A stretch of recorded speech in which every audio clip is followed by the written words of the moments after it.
Without objection. Thank you, Mr. Speaker. Plans, rumors, and war propaganda for attacking Syria and disposing Assad has been around for many months. This past week, however, it was reported that the Pentagon indeed was finalizing plans to do just that. In my opinion, all the evidence to justify this attack is bogus. It is no more credible than the pretext given for the 2003 invasion of Iraq or for the 2011 attack on Libya. The total waste of those wars should cause us to pause before this all-out effort at occupation and regime change is initiated against Syria. There are no national security concerns that require such a foolish escalation of violence in the Middle East.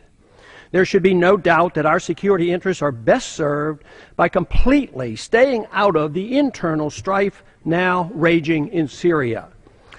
We are already too much involved in supporting the forces within Syria, anxious to overthrow their current government.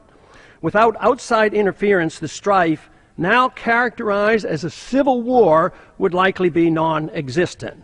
Whether or not we attack yet another country occupying it and setting up a new regime that we hope we can control poses a serious constitutional question.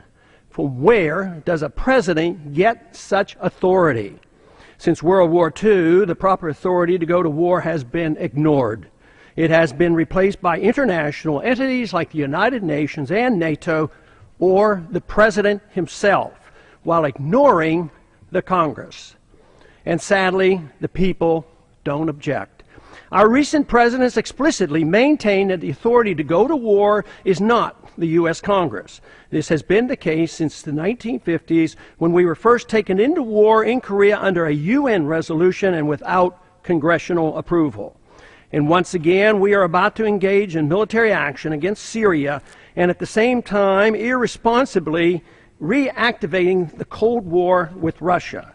We're now engaged in a game of chicken with Russia, which presents a much greater threat to our security than does Syria. Would we tolerate Russia in Mexico demanding a humanitarian solution to the violence on the U.S.-Mexican border? We would consider that a legitimate concern for us. But for us to be engaged in Syria, where the Russians have a legal naval base, is equivalent to the Russians being in our backyard in Mexico. We are hypocritical when we condemn Russia for protecting its neighborhood interests as we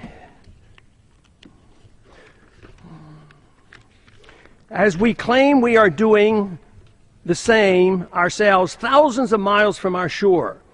There's no benefit for us to be picking sides, secretly providing assistance and encouraging civil strife in an effort to effect regime change in Syria. Falsely charging the Russians with supplying military helicopters to Assad is an unnecessary provocation.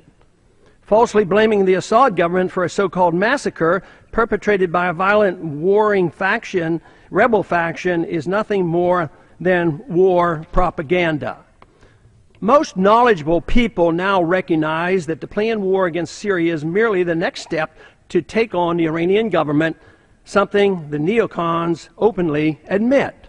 Controlling Iranian oil, just as we have done in Saudi Arabia and we are attempting to do in Iraq, is the real goal of the neoconservatives who have been in charge of our foreign policy for the past couple of decades.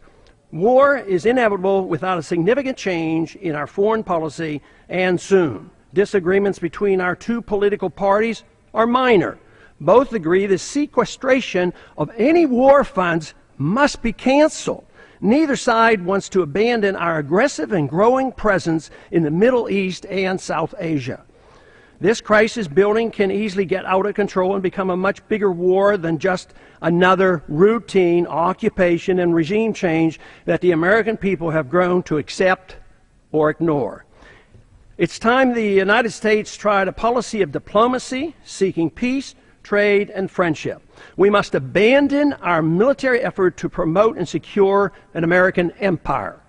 Besides, we're broke. We can't afford it, and worst of all, we're fulfilling the strategy laid out by Osama bin Laden, whose goal had always been to bog us down in the Middle East and bring on our bankruptcy here at home.